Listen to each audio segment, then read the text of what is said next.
एक बार फिर बच्चों हमारे मोबाइल क्लास से चैनल पर आपका स्वागत है।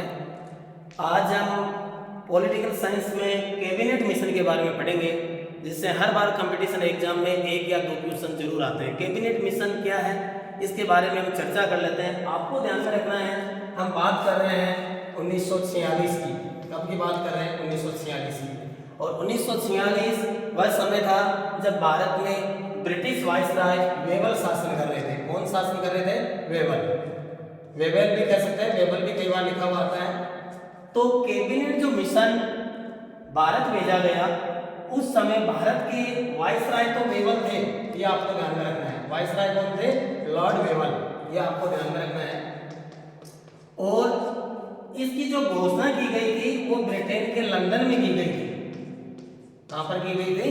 ब्रिटेन के लंदन में। कब की गई थी घोषणा? 14 मार्च 1946 को, ये आपको ध्यान में रखना है। और ये कैबिनेट मिशन भारत कब आता है? ये भारत आता है बच्चों 24 मार्च 1946 को। इस चीज का आपको ध्यान में रखना है। जब इस कैबिनेट मिशन को भारत भेजा गया, उस समय ब्रिटेन के जो प्रधानमंत्री थे वो थे बच्चों क्लेमेंट एटली, ये आपको ध्यान में रखना है। अब हम अपने मेन मुद्दे पर आते हैं कि कैबिनेट मिशन भारत क्यों भेजा गया। आप सब जानते हो कैबिनेट मिशन से पहले क्रिप्स मिशन भारत आया था, लेकिन उसके प्रस्ताव भारतीयों के अकॉर्डिंग नहीं थे। भारतीयों को किसी प्रकार की कोई आज़ादी नहीं थी। कैबिनेट मिशन का जो मेन उद्देश्य था वो आपको ध्यान में रखना है। इसमें एक तो आपको ये ध्यान रखना कि कैबिनेट मिशन भारत कब आया, तो भारत 24 मार्च 1946 को कहाँ पहुंचा था? नई दिल्ली। दूसरी चीज, ये कैबिनेट मिशन क्यों आया था?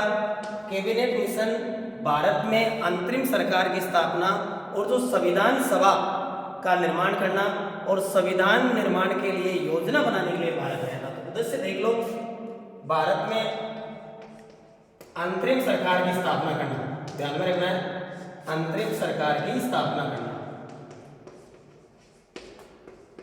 उसके अलावा दूसरी चीज ध्यान रखनी है कि भारत में संविधान सभा का निर्माण करना, और संविधान सभा के निर्माण के साथ संविधान बनाने के लिए योजना तैयार करने के पर्पज से यह भेजा गया था। इसमें 3 सदस्य थे।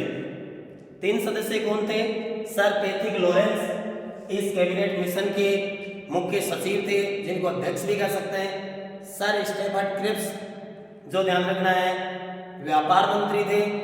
और सर एवी अलेक्जेंडर, वो ध्यान रखना है, नौसेना मंत्री थे। 3 सदस्य कौन से थे? आपसे पूछा जा सकता है कि ये जो मिशन आया था वो 3 सदस्यीय था।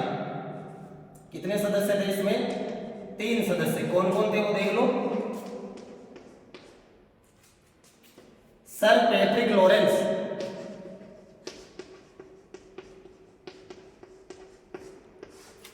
ये थे भारत सचिव, ध्यान रखना है, भारत सचिव। और इन्हीं को बनाया गया था इस कैबिनेट मिशन के अध्यक्ष। दूसरे जो मेंबर थे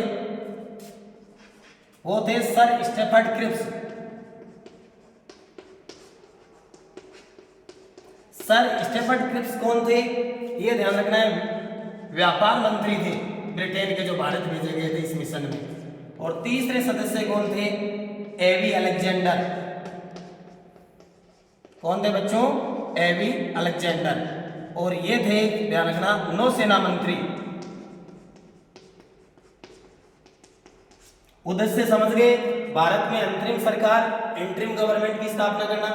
अंतरिम सरकार का मतलब होता है जब तक निर्वाचित सरकार शासन में नहीं आए उससे पहले यह सरकार शासन करेगी। दूसरी चीज कि भारत में संविधान सभा का निर्माण हो, जिससे आगे चलकर संविधान बनाया जा सके।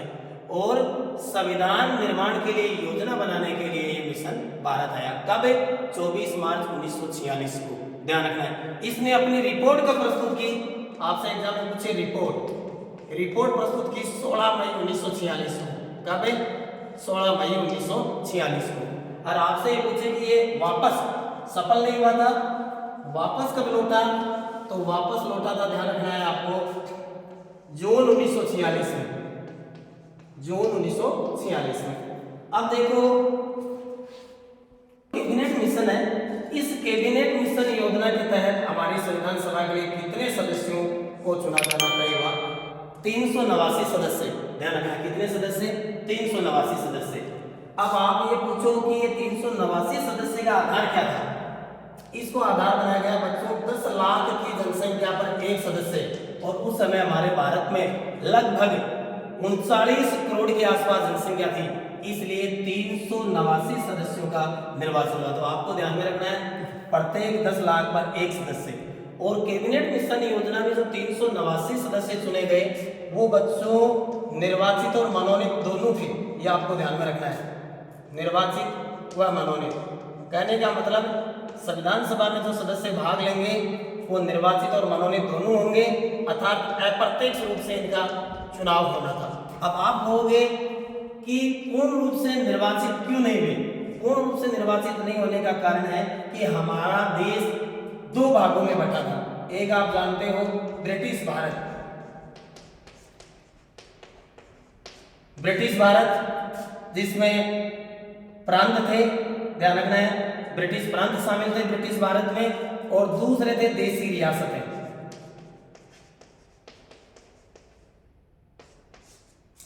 ब्रिटिश भारत में तो विधानसभाएं थी, लेकिन देशी रियासतों में विधानसभाएं नहीं थी। तो विधानसभा के जो सदस्यों द्वारा संविधान सभा के लिए निर्वाचन हुआ वो तो प्रत्यक्ष रूप से निर्वाचन था, जबकि जो देशी रियासतें थी यहाँ विधान सभाएं नहीं थी, इसलिए यहाँ से डायरेक्ट सदस्यों को नॉमिनेट किया गया। नॉमिनेट मतलब मनोनीत। आपसे कोई पूछे कि कैबिनेट मिशन योजना के तहत जो 389 सदस्य चुने गए उनका आधार क्या था, निर्वाचित और मनोनीत। अब आपसे पूछे निर्वाचित कहां से थे, तो ब्रिटिश भारत में जो ब्रिटिश प्रांत थे, कितने प्रांत थे, 11, वहां से तो क्या हुआ बच्चों, निर्वाचन हुआ, और देशी रियासतों से क्या किया गया, मनोनीत किए गए सदस्य। अब सदस्य जो 389 थे उसमें डिवाइड कैसा था वो देखिए, 292। तो बच्चों इन 389 में से 292 तो प्रांतों से थे, मुख्य रूप से कितने प्रांतों से, 11, और 4 सदस्य थे चीफ कमिश्नरी प्रांतों से।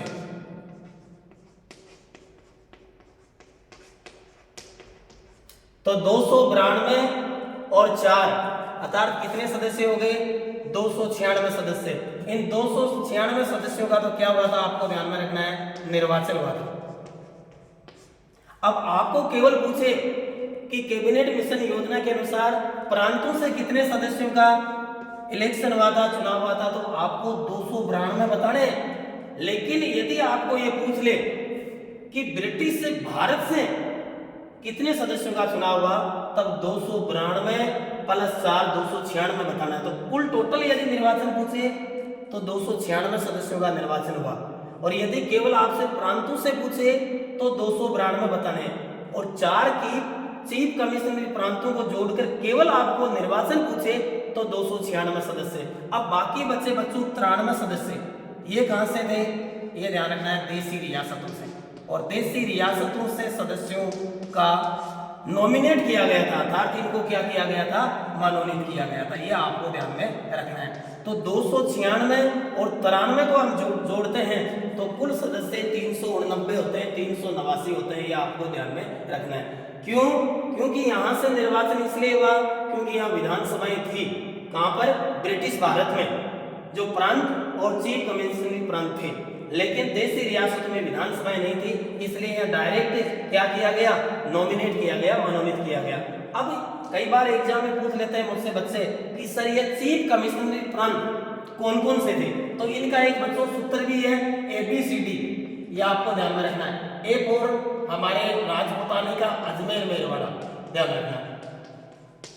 B फॉर ध्यान रखना बलूचिस्तान, जो आज बच्चों कहाँ चला गया है, पाकिस्तान में, ये आपको ध्यान में रखना है। C फॉर हमारे भारत में कुर्ग, जो कौन से स्टेट में पड़ता है बच्चों, कर्नाटक में। और D फॉर आप सब जानते हो दिल्ली, जो आज भारत का केंद्र शासित प्रदेश है। तो 4 आपसे एग्जाम में पूछे कि चीफ कमिश्नरी प्रांत कौन कौन से थे, तो अजमेर मेरवाड़ा, बलूचिस्तान, कुर्ग और दिल्ली, ये 4 थे। तो कुल सदस्यों का जो नॉमिनेट हुआ वो 93 सदस्य थे जो मनोनीत किए गए, क्योंकि यहाँ विधानसभाएं नहीं थी और 296 सदस्यों का निर्वाचन हुआ। ये आपको ध्यान रखना है। केवल यदि प्रांतों से पूछे तो 292 और टोटल कुल निर्वाचन पूछे तो 296 सदस्यों का। और ये निर्वाचन कब हुआ था ये भी ध्यान में रखना है। ये चुनाव कब हुए थे तो चुनाव हुए थे बच्चों जून जुलाई 1996 में, क्योंकि कई बार एग्जाम में जून भी दिया होता है, कई बार जुलाई भी। अब आपको ध्यान रखना है कि संविधान जो सभा है उसका गठन कब हुआ था।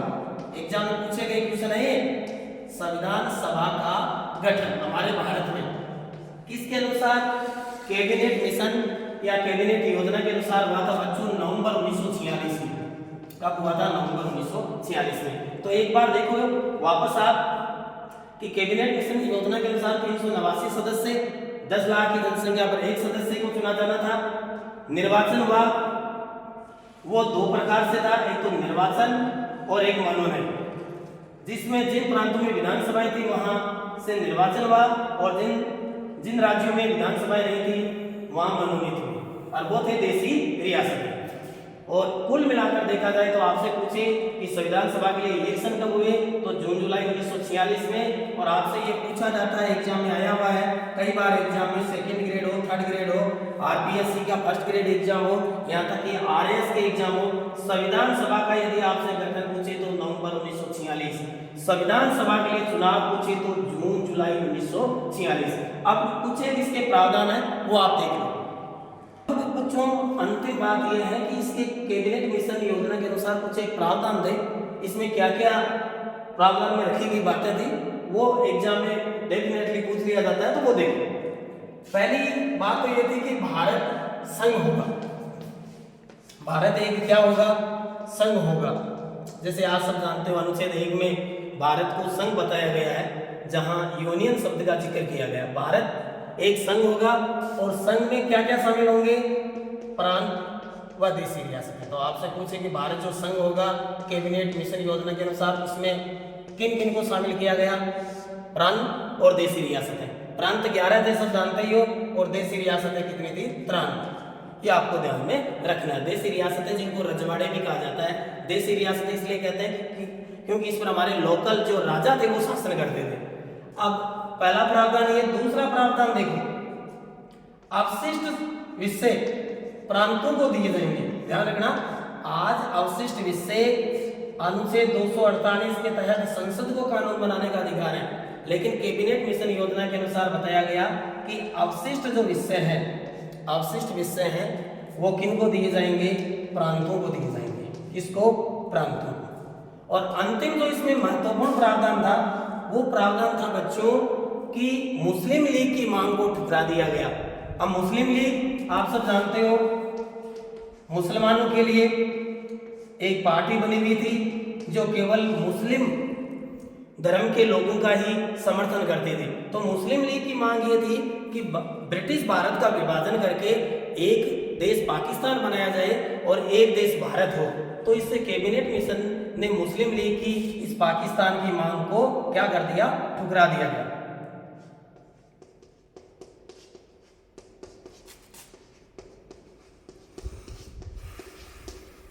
एक बार ये तीनों प्रावधान वापस देखो कि भारत एक संघ होगा, ध्यान रखना है, जिसमें प्रांत और देशी रियासतें शामिल होगी। दूसरा प्रावधान था कि अवशिष्ट जो विषय हैं वो किनको सुपुर्द किए जाने थे, प्रांतों को। और तीसरी बात थी कि मुस्लिम लीग की मांग को क्या कर दिया बच्चों, ठुकरा दिया। मुस्लिम लीग की मांग क्या थी, अलग राष्ट्र की। तो इसके साथ हमारा जो कैबिनेट मिशन योजना का जो प्रावधान हमने पढ़ा, जिसमें हर बार एग्जाम में क्वेश्चन पूछे जाते हैं, वो आपका कंप्लीट हो गया। आपके कोई भी यदि आप इनसे संबंधित क्वेश्चन पूछना चाहते हो तो कमेंट कर सकते हो। हमारे चैनल को आप सब्सक्राइब करें, लाइक करें, कमेंट करें, शेयर करें। धन्यवाद।